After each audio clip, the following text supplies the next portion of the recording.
안녕하세요. 저는 결혼할 나이가 한참이 지나버린 30대 후반의 노총각입니다.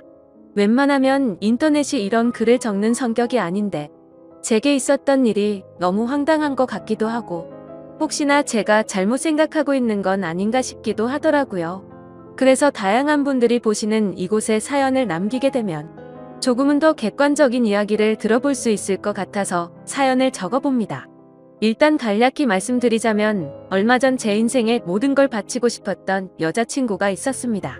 어린 여자였음에도 불구하고 남들과는 달라서 독특했고 제겐 평생을 함께하고 싶었던 여자였죠.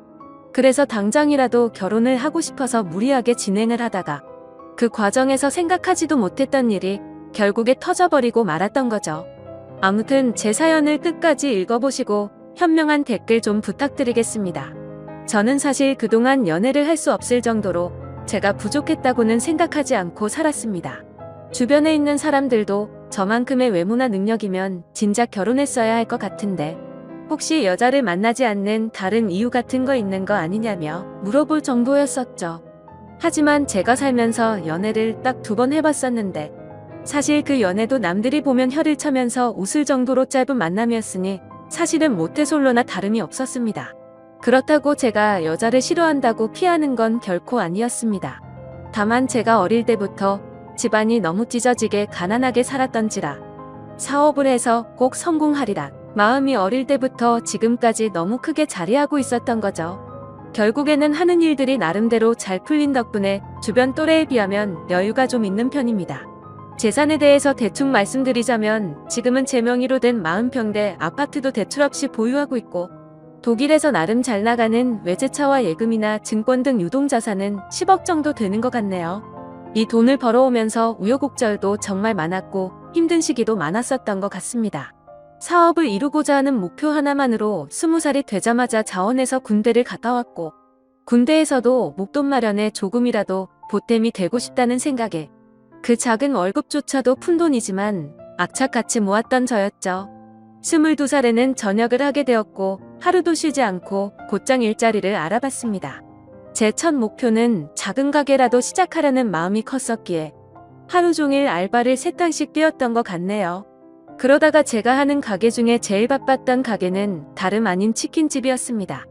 남들처럼 평범하게 해서는 성공할 수가 없다는 걸 잘 알았기에 제가 아는 곳 중 제일 장사가 잘 되는 이곳처럼만 하면 쉽게 돈을 벌 수 있을 것 같았고 그날부터는 최대한 치킨집 사장님과 친해져서 어깨 너머로 모든 노하우를 다 전수받으려고 항상 열심히 했었습니다.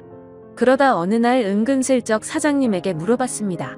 사장님, 우리 가게는 어떻게 다른데 잘 나가는 프랜차이즈 치킨집보다 이렇게 잘 되는 거예요? 그러자 사장님은 의기양양하게 웃으면서 대답했죠. 그거야 당연히 우리 가게가 맛있으니까 그렇지라고 대답하더군요. 저는 살살 비위를 맞춰주면서 말했습니다. 맞아요, 사장님, 진짜 우리 가게 치킨은 제가 먹어본 곳 중 최고인 것 같아요. 사장님, 저도 나중에 먹고 살기 힘들면 장사도 하고 싶은데 레시피 좀 알려주시면 안 되나요? 그 말이 끝나기도 무섭게 사장님의 인상이 확 변하더니 단호하게 그건 안 된다고 말하더군요. 아무리 친한 형 동생 같은 사이였지만 너무 단호하게 절대로 알려주지는 않았죠. 내심 서운해졌던 저는 그래서 뭐 맛이야, 내가 노력하면 얼마든지 가능하겠지라는 바보같이 아니란 생각을 가져버렸습니다. 아무튼 그렇게 알바들을 열심히 해가면서 치킨에 대해 엄청나게 열심히 공부도 하면서 지냈더니 일을 시작한 지도 금세 1년이라는 시간이 지나 있었고 초기 사업 자금으로 5천만 원이 모여 있었습니다. 하루도 쉬지 않고 앞만 보고 열심히 달린 보람이 너무 느껴져서 눈물이 날 것만 같더라고요. 그렇게 통장 잔액이 5천만 원이 찍힌 걸 확인하고서 저는 꿈에 그리던 사업을 시작했습니다. 처음에는 치킨이라는 특성 때문에 배달에만 매진하는 게 좋을지 홀 장사도 함께하는 게 좋을지 많은 고민을 했습니다. 결국에는 욕심만 앞서서 홀 장사도 잘 되고 싶은 마음에 임대료는 부담스러웠지만 무리해서 자리를 얻게 되었죠. 그때 저는 너무 겁이 없었던 것 같습니다. 보증금에 월세를 내고 인테리어를 하고 났더니 장사 미천이 거의 바닥이 났더라고요. 그래도 장사 시작하면 금방 매출 오르게 될 거고 그걸로 불려나간 돼지라고 생각했습니다. 가장 큰 문제는 제 입맛에는 아주 맛있는 치킨이라고 생각했는데 냉정한 대중의 입맛을 사로잡기에는 충분하지가 않았는지 장사는 생각만큼 잘 되지가 않았죠. 그렇지만 노력 빼면 시체였던 저는 정말 죽을 듯이 뛰어다니면서 일도 했고, 손님이 없으면 아파트는 죄다 걸어 다니면서 전단지를 붙이고 했습니다. 얼마나 많이 붙였으면 심심하면 경비분들이 돌아가면서 전화를 하셨고, 집에 작작 붙이라면서 가게 전화로 욕도 엄청나게 먹었습니다. 하지만 사람이 노력만으로는 결코 성공이 쉽게 되는 게 아니구란 걸 뼈저리게 느꼈습니다. 가게를 시작한 지 2년이 되었지만 매출은 나이질 기미가 보이지 않았고, 어쩔 수 없이 빚만 떠안은 채 가게를 정리할 수밖에 없었습니다. 정말 그때는 너무 암담했었죠. 남들보다 열심히 살았고 정말 많이 노력해서 첫 가게를 꾸미고 좋아했던 그때 생각이 떠올라서 너무 슬펐습니다. 그렇다고 제 꿈을 포기할 수는 없었기에 긍정적으로 생각했고, 실패는 성공의 어머니라는 명언을 가슴에 되새기면서 다시 일을 시작할 준비를 하고 있었습니다. 그때부터는 음식 장사에는 진절 머리가 났었기에 어떤 일이 제게 잘 맞을지 또다시 고민을 시작했죠. 그런데 생각해보니 식당들의 닭이나 식자재를 납품해주는 곳이 번뜩 떠오르더군요. 항상 물건을 보내주면서도 여유가 넘쳐 보이던 모습이 떠올랐고 이쪽 시장에 궁금증이 생기더라고요. 저는 곧바로 저희 가게에 닭을 납품해주던 사장님에게 연락을 드렸고, 유통업을 배워보고 싶은데 사람 필요 없냐고 물어보았고 그곳에 취직을 하게 되었습니다. 그렇게 사업 자금을 마련하기 위해서 몇 년 동안 일을 배워갔죠. 역시나 돈을 버는 게 생각처럼 쉽지는 않았지만 유통업은 내가 열심히 노력하고 정직하게 하면 충분히 성공할 수가 있겠다 싶었습니다. 그래서 결국 저는 몇 년 동안 배운 노하우와 자금을 바탕으로 특유의 친화력을 앞세워서 열심히 영업을 시작했고, 지금까지 연애는커녕 제대로 쉬지도 않고 쉼없이 달려오다 보니 나름대로 업계에서도 알아줄 정도로 사업 규모도 커지게 됐고 안정적으로 기반도 갖춰지게 되었죠. 그렇게 제가 꿈꾸던 목표를 나름대로 이루어지고 제 자신을 돌아보니 뭔가 많이 허망하더군요. 그 오랜 시간 동안의 사치는 금물이었기에 여자들과 어울려서 논다거나 이런 건 생각조차 하지 않고 지냈고, 주변에서 여자친구를 소개시켜준다고 했지만 귀에 들어오지도 않았습니다. 그런데 이제는 제 나이를 돌아보니 나이도 40대를 앞두고 있었고, 술을 마시다 보면 제 스스로 외롭다면서 한탄하는 모습이 보이더군요. 그러다가 이대로는 안 되겠다 싶어서 발등에 불 떨어진 것 마냥 여기저기 사교 모임에 나가기 시작했습니다. 아니나 다를까 여자들을 상대한 경험이 너무 없었던 저는 모든 게 낯설었죠. 그렇게 몇 달 동안 여러 차례 모임에 나가다 보니 이것도 아니다 싶은 생각이 들 때였습니다. 식당 문이 열리면서 인사를 하고 들어오는데 정말 주변에 있는 모든 남자들이 쳐다볼 정도로 예쁜 외모의 여자가 들어왔습니다. 솔직히 말해서 저 외모에 왜 이런 모임에 나오는 걸까라는 생각이 들었었죠. 그런데 알고 보니 그 여자는 모임에 자주 나오던 대학생 여동생이 있는데 그 사람의 친구라고 얘기를 해주더군요. 그러더니 그녀는 잠시 친구 얼굴만 보고 선약이 있어서 가봐야 한다며 잠깐 앉아있다가 모두에게 인사를 하고는 가버렸습니다. 정말 제 인생에 있어서 이런 떨림을 가지게 될 거란 건 생각조차 못했습니다. 하지만 저도 나름대로 남들에 비해서는 능력도 갖췄기에 용기를 내게 되었죠. 그날이 지나고 모임에 자주 나오던 여동생에게 연락을 해서 말했습니다. 오빠가 사실 그때 데리고 왔던 친구한테 관심이 있어서 그런데 혹시 소개 좀 시켜줄 수 있을까? 만약에 그 친구랑 잘 되면 진짜 마음에 드는 선물 한턱 쏠 테니까 주선 좀 해줘 라고 말했습니다. 그러자 그 여동생은 의미심장한 말을 하더라고요. 소개는 어렵지 않은데 제 친구 보통 내기는 아닌데 감당할 수 있겠어요? 무슨 말이지 싶기도 했지만 사실 그때는 그런 건 귀에 들어오지도 않았었죠. 결국 그 여동생은 소개는 잡아보겠다고 했고 며칠 뒤에 소개를 받기로 약속을 잡았습니다. 그날 처음 만나는 자리였고 가능한 이야기를 많이 나누고 싶은 마음에 룸이 따로 구분된 아주 비싼 고급 레스토랑에 예약을 해두었죠. 약속한 당일 저는 미리 도착을 했고 그녀는 빨간 원피스를 입고서 들어오는데 무슨 연예인이 들어오는 건가 싶어서 정신을 못 차리겠더군요. 그렇게 미리 준비했던 음식들이 차례대로 나왔고 그녀는 고급스러운 음식들이 만족스러웠는지 아니면 제가 마음에 들었는지 모르겠지만 다행스럽게도 저희는 같이 웃음을 지으면서 즐겁게 이야기를 이어나갔습니다. 그러더니 이렇게 비싼 레스토랑에는 자주 오시나 봐요? 라고 물어보더군요. 저는 사실대로 말하는 게 좋겠다 싶어서 웃으면서 대답했습니다. 오늘 예지씨 처음 보는 날이라서 무리 좀 했다며 자주 오진 않아요 라며 웃었죠. 그러자 그녀도 저도 이런 데는 처음 와보는데 뭔지도 모르고 그냥 먹는 거라고 하더라고요. 순수해 보이는 모습에 저는 그녀에게 더욱 호감을 느끼고 있었습니다. 그렇게 이런저런 얘기를 주고받다가 와인을 한 잔씩 하다 보니 그녀는 취기가 올라왔는지 두 볼에 손을 대고서 저를 빤히 쳐다보더니 나이에 비해서 동안이고 귀엽게 생기셨네요 라고 하더군요. 갑자기 무슨 말을 하는 건가 싶어서 놀랬지만 좋게 봐주는 듯해서 속으로는 기분이 좋았죠. 그렇게 첫째 날은 서로가 무리하지 않고 식사를 즐겁게 마쳤고 주말에 보고 싶었던 콘서트가 있는데 같이 보러 가자고 했고 자연스럽게 애프터 신청을 하게 되었습니다.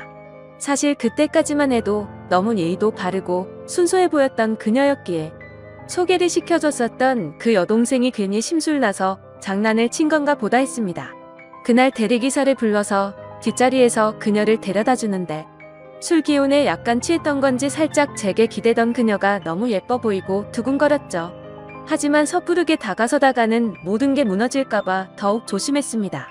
그렇게 처음 만난 그날은 조심히 그녀를 집까지 잘 데려다줬고 약속한 주말에 콘서트를 보기로 했던 날이 되었습니다. 저는 그날따라 일이 많은 바람에 생각보다 퇴근 시간이 늦어졌고 약속 시간에 맞춰서 가려고 애써봤지만 퇴근 시간에 걸려버렸죠. 결국 약속보다도 30분이나 늦게 도착을 하고 말았습니다. 그래서 도착하자마자 기다리고 있던 그녀에게 미안하다고 말을 했죠. 그녀는 일 하다 보면 늦어지는 건 어쩔 수 없는 거 아니까 이해한다고 해주더군요. 배려심도 참 깊은 여자구나 생각하면서 기분 좋게 콘서트 시간까지 기다리고 있었습니다. 그렇게 기다리던 중 그녀는 갑자기 오늘 늦게 오셨으니까 부탁 하나만 들어주면 안 되냐고 하더라고요. 그런 모습에 귀여운 나머지 부탁이 뭔데요? 라며 웃으며 물어봤더니 지금 말고 나중에 꼭 하나만 들어달라고 해서 알겠다고 했죠. 그렇게 설렘을 가득 주던 그녀와 즐겁게 콘서트를 함께 관람하고 나서 곧바로 식사를 위해서 자리를 옮기게 되었습니다. 그녀는 주말이고 하니 식사보다는 오랜만에 술을 마시고 싶다고 하기에 저는 제가 잘 알던 조용하고 고급스러운 술집으로 갔습니다. 둘이서 술을 한 잔씩 마시기 시작하는데 아직 어려서 술이 약해서 그런지 아니면 너무 하얀 얼굴이라 그런지 금세 얼굴이 새빨개지더라고요. 솔직히 그런 소소한 모습조차도 너무 예뻐 보였고 저는 거침없이 사랑에 빠져들고 있었죠. 술을 몇 잔 마시다 보니 그녀도 점점 말이 많아지더군요. 그녀는 제게 왜 이렇게 결혼을 늦게까지 안 했냐고 물어보더니 자신은 지금 당장이라도 최대한 빨리 결혼해서 화목한 가정을 이루고 싶다더라고요. 그러더니 자신은 자신만을 위한 옷장도 생겼으면 좋겠다며 옷, 신발, 가방 등으로 방을 가득 채우고 싶다고 말했죠. 그리고 자신은 집에서 살림하면서 지내는 게 꿈이라고 말하면서 오빠는 결혼하게 되면 부인한테 일 시킬 거냐고 물어보더군요. 저는 그녀가 꿈꾸는 생각에 조금 당황하기도 했었고 당연히 맞벌이를 해야 한다는 생각이 있었습니다. 하지만 그녀가 원하는 대답을 해주고 싶었고 갑작스러운 질문에 저도 모르게 그럼요. 부인이 집에서 살림해주면 저야 고맙죠. 돈이야 제가 열심히 벌면 되는 거니깐요 라고 대답하면서 웃으며 넘겼습니다. 그렇게 술집에서 저희는 서로의 호감을 확인하고서 연애를 시작하기로 했고 무리하게 술을 마시다 보니 그녀의 정신은 이미 반쯤 나가 있더군요. 그때부터는 그녀와 말을 편하게 하기로 했기에 부축을 해주면서 물었습니다. 오빠가 집까지 데려다 줄 테니까 주소 좀 불러줄래? 그러자 그녀는 나 지금 이렇게 들어가면 아빠한테 혼나는데 술 좀 깨 겸 쉬다가 가면 안 될까요? 라고 하더군요. 그 말에 왠지 모르게 심장이 두근거렸고 저도 술에 취해서 그 말이 너무나도 반가웠습니다. 그러면 오빠가 여기 근처에 쉴만한 곳 좀 찾아볼게 라고 말했습니다. 그녀는 그냥 오빠 사는 곳도 구경하고 싶은데 집으로 가면 안 돼요? 라고 하더군요. 당돌한 그녀의 말에 깜짝 놀랐지만 속마음은 행복할 따름이었죠. 그래서 여자친구와 저는 처음으로 단둘이 있을 수 있는 저희 집으로 갔습니다. 집에 도착하고 나서 그녀는 이곳저곳을 꼼꼼히 둘러보더니 오빠랑 결혼하면 저도 여기에 지내는 거예요? 이러더군요. 솔직히 제 마음속으로는 무슨 연애를 시작하기로 한 날부터 저런 말을 서슴없이 하는 거지 싶더라고요. 그렇지만 혹시라도 기분이 나빠질까 봐서 여자친구의 기분이 좋아지게 대답을 해줬습니다. 앞으로 결혼하면 이 집에다 예지가 원하는 거 다 하면 되는 거지라며 웃으며 대답해줬죠. 집 구경을 한참 동안 하고서 그녀와 저는 서로를 마주보고 있는데 여자친구는 갑자기 전혀 생각하지도 못한 충격적인 말을 하더라고요. 사실은 이렇게 같이 있어서 좋긴 한데 자신은 혼전순결이라며 제게 미리 말해줘야 할 것 같다더군요. 그 말을 듣고 나니 솔직히 신체 건장한 남자로서 아쉬운 마음이 컸었지만 여지껏 연애도 안 하면서 잘 살아왔기에 그냥 그러려니 하는 마음으로 이해한다고 말해줬습니다. 그러자 그녀는 이해해줘서 고맙다며 피곤해서 먼저 자겠다면서 빈방으로 들어갔습니다. 저는 허탈한 마음에 와인을 더 마시고 잠을 잤고 다음날 아침에 일어나 보니 오늘 약속이 있다며 먼저 간다는 쪽지를 남겨두었더군요. 아마도 그때부터 그녀의 본 모습이 나온 게 아닌가 싶었습니다. 전날 마신 술 때문에 해장을 좀 해야겠다 싶어서 근처 식당에 가서 밥을 먹었고 계산을 하려고 지갑을 열었는데 묵직했었던 현금이 사라지고 없더라고요. 왜냐하면 혹시라도 제가 계산을 하는데 지갑이 비워 보이면 자존심이 상해서 5만 원으로 많이 채워놨었기 때문이었죠. 그때는 가끔 술 마시고 돈도 잃어버리는 일이 종종 있었기에 그냥 또 잃어버렸나 생각을 하고 넘겼습니다.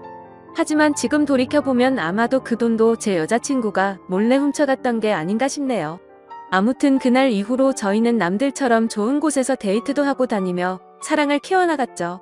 다른 날과 다름없던 어느 날 데이트를 하고 있는데 대뜸 부탁이 있다고 하더라고요. 콘서트에서 기다리게 해서 부탁 들어주기로 했던 거 잊지 않았냐면서 혹시 그때 약속했던 부탁 오늘 들어주면 안 되냐고 하더군요. 그래서 부탁이라고 해봤자 별거 있을까 싶어서 무슨 부탁인지 물었죠. 사실은 친구가 남자친구한테 가방을 선물 받았답니다. 친구가 우쭐대면서 자랑하는데 기분이 너무 나빠졌다고 하더라고요. 그러더니 혹시 오빠 나 가방 하나만 사주면 안 돼? 라고 묻더군요. 제가 아무리 돈이 많다 할지라도 어릴 때 고생해가면서 돈을 벌어봤기에 돈을 허투루 쓰는 걸 굉장히 싫어했습니다. 하지만 그때 당시에는 여자친구를 정말 많이 사랑했기에 차마 거절을 할 수가 없었죠. 결국 어쩔 수 없이 여자친구가 원하는 가방을 사러 갔더니 가격을 보고 기절할 뻔했습니다. 손바닥만한 가방이 300만 원이 넘어가는데 여자친구는 속이 썩어 들어가는 제 마음도 모르고 좋아 죽으려고 하더군요. 남자가 쪼잔해 보이고 싶지 않았기에 아무렇지 않은 척 가방을 사주게 되었고 그날부터는 여자친구는 제 돈을 쓰는 걸 별로 대수롭지 않게 생각하더라고요. 데이트를 할 때는 당연히 돈 10원도 쓰지 않았습니다. 그렇다고 제가 어리고 학생 신분이던 여자친구에게 뭘 얻어먹고 싶었던 건 아니었죠. 다만 너무 당연하다는 듯 10원도 안 쓰는 모습이 조금은 실망스러웠다고 할까요? 금액이 아니라 마음만으로도 편의점에 있는 생수 하나만 사다 줘도 저는 좋아했을 겁니다. 하지만 정말 미련하게도 그때는 사랑의 콩깍지가 씌었던 건지 그런 실망감을 주는 것도 앞으로 결혼하고 오래 만나다 보면 달라지겠지 싶었습니다. 그리고 또 가장 힘들어지는 건 따로 있었죠. 아무리 제가 여자친구를 이해해주면서 혼전순결을 지켜주고 있었다고는 하지만 몇 달 정도 만났을 때 단둘이서 여행을 갔었을 때는 정말 참기가 많이 힘들더군요. 그러다가 호영호재하면서 같이 일하던 동생과 술을 한잔 마시면서 제 고민을 털어놓고 말았네요. 동생은 그게 무슨 고민이냐는 듯 말하더라고요. 여자친구가 일찍 결혼하는 게 꿈이라고 하지 않았냐면서 형은 능력도 이미 다 갖춰뒀겠다. 나이도 이미 노총각인데 차라리 결혼을 바로 하는 게 해결책 아니냐고 하더군요. 그 말을 듣고 저는 제 스스로가 너무 바보였구나 싶었습니다. 그래서 저는 여자친구와 만난 지 오래되지는 않았지만 부족한 부분들은 아직 어려서 그러겠거니 했고 평생을 함께 지내다 보면 앞으로 나이가 들어가면서 더 성숙스러워지겠지 생각을 했습니다. 그렇게 저는 제 여자친구에게 프러포즈를 하기로 결심을 하게 된 거였죠. 솔직히 제 여자친구가 이 결혼을 승낙해줄지 너무 조마조마했습니다. 제 나이도 나이지만 여자친구와 교제를 한 지 겨우 6개월밖에 안 되었으니 말이죠. 하지만 처음 사귈 때부터 여자친구는 빨리 결혼을 하고 싶다고 했었고 연애를 하면서도 결혼 얘기를 한 번씩 했었기에 희망이 있다고 생각했습니다. 어떻게 프러포즈를 할지 며칠 동안을 고민하고 또 고민했습니다. 어린 여자친구에 비해서 늙은 남자친구였기에 정말 감동스럽게 해주고 싶었죠. 그래서 제가 하던 일도 다 제쳐두고 열심히 며칠 동안 준비를 했고 디데이가 되었습니다. 여자친구는 전혀 눈치채지 못하게 해둔 상태였고 수업이 끝날 시간에 몰래 마중을 가서 무작정 태워서 이벤트 장소로 가려고 계획을 했습니다. 그렇게 설레는 마음으로 차에 앉아서 여자친구가 나타나기를 기다리고 있었습니다. 한참을 기다리고 있는데 제 눈앞에는 믿을 수 없는 광경이 벌어졌습니다. 제가 그토록 사랑하던 여자친구의 옆에는 키가 크고 아주 잘생긴 남자가 어깨 동무를 하고 있더라고요. 정말 그 잠깐의 찰나에 온갖 생각을 다 했던 것 같습니다. 이게 지금까지 남자친구가 있으면서 나를 갖고 놀았던 건가부터 시작해서 아니면 나를 만나던 중에 지금 바람을 피우고 있는 건가? 혹시 그것도 아니면 요즘 어린애들은 친구끼리도 저렇게 어깨에 손도 올릴 수도 있는 건가 라며 온갖 생각을 했습니다. 결론적으로는 아무것도 모른 채 정신 나간 의처증 환자처럼 난리를 치는 건 아니다 싶었습니다. 일단 기왕 이렇게 된 거 어떤 사이인지 몰래 따라가서 지켜보기로 했던 거죠. 프로포즈를 할 생각에 두근거리던 설렘이었는데 그때부터는 화가 나서 폭발해버릴 만큼의 두근거림으로 바뀌어 있었습니다. 조심히 따라가다 보니 둘이서 택시를 잡아 타고는 시내로 이동하더군요. 정말 간절히 빌었습니다. 아니겠지? 아닐 거야 라고 입 밖으로 계속 말하면서 따라갔습니다. 여자친구와 그 남자는 다른 커플들이 데이트를 하듯이 그 사이를 비집고 둘이서 영화관 안으로 들어가더군요. 그렇게 영화가 끝나고 나서는 식사를 하러 자리를 옮겼고 술까지 마시고 있었습니다. 그 둘은 때마침 1층에 있는 창가 쪽에 앉았었기에 차에서도 아주 잘 보이더군요. 그때는 정말 무슨 생각으로 지켜본 건지 이미 멘탈이 다 나가 있었고 하늘이 무너질 것만 같은 충격에 휩싸여 있었죠. 지금 여자친구한테 연락을 하면 뭐라고 대답할까? 라는 생각이 들었고 너무 궁금했습니다. 저는 그래서 곧바로 여자친구에게 지금 뭐 하고 있냐라고 카톡을 보냈고 여자친구는 제 메시지를 읽더니 친구랑 영화 보고 밥 먹으러 왔다고 하더군요. 그래서 내가 바보같이 여자친구를 믿지도 못하고 오해한 건가 싶은 생각이 들기 시작했습니다. 저는 여자친구에게 재밌게 놀다가 집 들어가서 연락 줘 라고 메시지를 보냈고 더 이상 연락을 하지 않았죠. 친구와 영화 보고 밥 먹는 게 맞았기에 조금은 편안해진 마음으로 그 두 사람을 지켜보고 있었습니다. 하지만 친구라고 하기에는 서로의 얼굴에 손을 가져다 대기도 하는데 저와 데이트를 할 때도 저렇게 밝게 행동을 했었나 생각해봤는데 아니었습니다. 제 스스로에게 너무 비참해졌고 오해라고 생각했던 마음이 다시 확신으로 돌아서더군요. 신락 같은 희망으로 얌전히 지켜보고 있으니 술에 좀 취했는지 비틀거리며 일어나더군요. 그 둘은 다시 택시를 타고 출발을 했고 그때부터는 정말 이성을 놓을 뻔했습니다.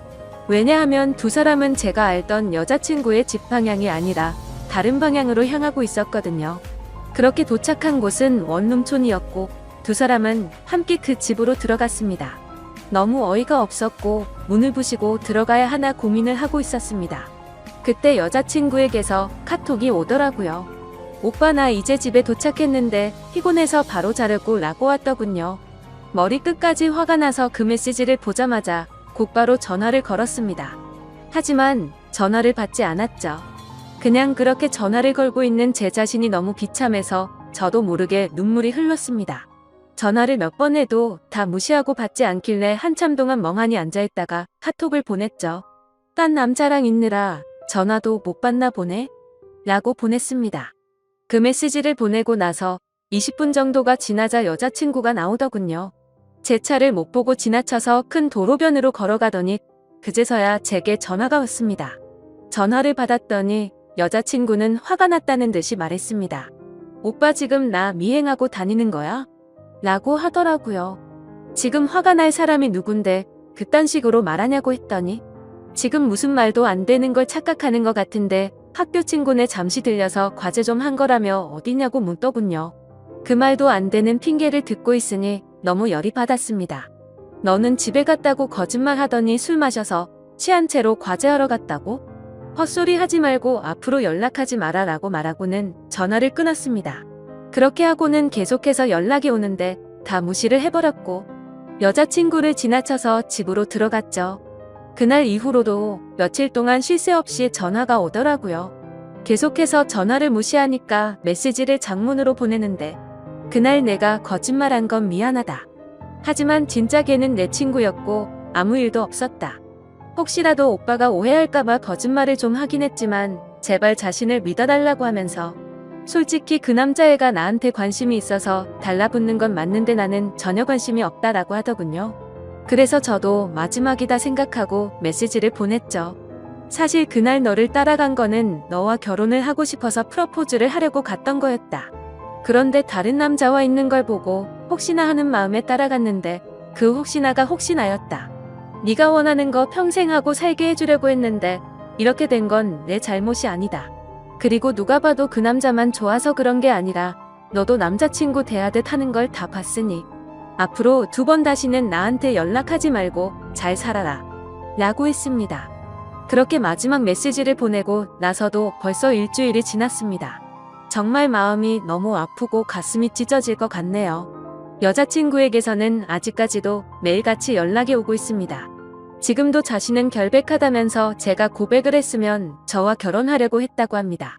그러면서 지금까지 사준 옷, 신발, 가방 다 가져가도 좋으니까 제발 용서해달라고 당장 결혼해서 행복하게 살자고 하더라고요. 하지만 저는 여자친구의 이 말이 거짓말인 걸 알고 있습니다. 일주일 전 그날 집에 들어오자마자 저에게 여자친구를 소개해줬던 여동생에게 연락을 해봤었죠. 그리고 대뜸 이렇게 말했습니다. 너네가 여자친구 소개해줘서 고맙다고 선물해준 거 100만 원 넘는 거 알지? 네가 지금부터 거짓말하면 네 선물도 도로 가져갈 거고 널 사기죄로 고소할 거라고. 하지만 모든 걸 솔직하게 말해주면 선물도 필요 없고 너한테는 아무 말 안 하겠다. 내가 지금 예지가 다른 남자랑 있는 거 봤는데 키 크고 잘생긴 그 친구 너도 알지? 둘이 무슨 사이인지 솔직하게 말하라고 했습니다. 그러자 그 여동생은 말했습니다. 오빠 진짜 죄송해요. 저도 그 둘이서 사귀고 있는 건 전혀 몰랐어요. 오빠랑 예지가 사귀고 몇 달 정도 지났을 때 그 둘이서 비밀 연애하고 있던 걸 자신한테 들켰다고. 오빠한테는 절대로 비밀로 해달라고 해서 어쩔 수가 없었어요 라고 하더군요. 그 대답을 듣고 한참을 고민하다가 물었습니다. 마지막으로 하나만 더 물어볼게. 예지가 혼전순결이라고 하던데 그 말은 사실이냐고 했더니 자신이 아는 바로는 전혀 그렇지 않다고 하더군요. 예상을 했지만 그 충격은 정말 너무 어마어마했습니다. 그래서 저는 내가 지금 이 사실 아는 거 절대로 말하지 말고 너도 다시는 나한테 연락하지 말라고 하고는 전화를 끊었습니다. 도대체 이 여자는 무슨 생각이었을까요? 돈 없고 어린 대학생 남자친구가 마음에 안 들어서 저를 만났던 걸까요? 아니면 그 남자와는 자신이 꿈꾸는 미래를 생각할 수 없는데 저와 만나면 평생 편하게 돈만 뜯어먹을 수 있었다고 여긴 걸까요? 정말 숨조차 제대로 쉬기 힘들 정도로 너무 상처가 큽니다. 지금까지 평생을 일만 하면서 지내오다가 제대로 된 사랑을 처음 만났다고 생각했는데 말이죠. 여러분들이 보실 때는 제가 어떻게 하는 게 좋을까요? 솔직히 너무 사랑하는 여자친구이기에 헤어지는 게 너무 괴롭습니다. 그냥 알면서도 다 속아주는 척 다시 만나고 결혼을 하는 게 좋을지 아니면 이대로 끝을 내는 게 좋을지 많은 분들의 의견을 듣고 싶네요. 소중한 의견 댓글로 남겨주시면 가슴 깊이 새겨 듣겠습니다. 감사합니다.